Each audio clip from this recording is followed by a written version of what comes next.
Polisi melakukan olah TKP di gubuk yang diduga menjadi tempat seorang wanita keterbelakangan mental di Kecamatan Sungsang, Kabupaten Banyuasin menjadi korban perkosaan secara bergilir oleh 8 pria. Di mana usai dilakukan olah TKP, penyidik Inapis di Ditreskrimum Polda Sumsel membongkar paksa pondok yang berada di Kampung Bubuyut, Desa Sungsang 2, Kecamatan Banyuasin 2, Kabupaten Banyuasin. Pondok dengan tinggi sekitar 4 meter itu menjadi saksi bisu kebiadaban 8 pria yang menggilir tubuh wanita berusia 23 tahun itu hingga saat ini mengandung janin berusia 6 bulan.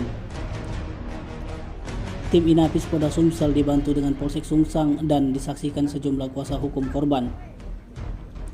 Mirisnya kasus ruda paksa ini sempat dilaporkan ke Polres Banyuasin namun ditolak dengan dalih tak memenuhi unsur. Kini pengaduan korban sudah diterima ke SPKT Polda Sumsel. Tim Liputan Sumsel Update TV melaporkan.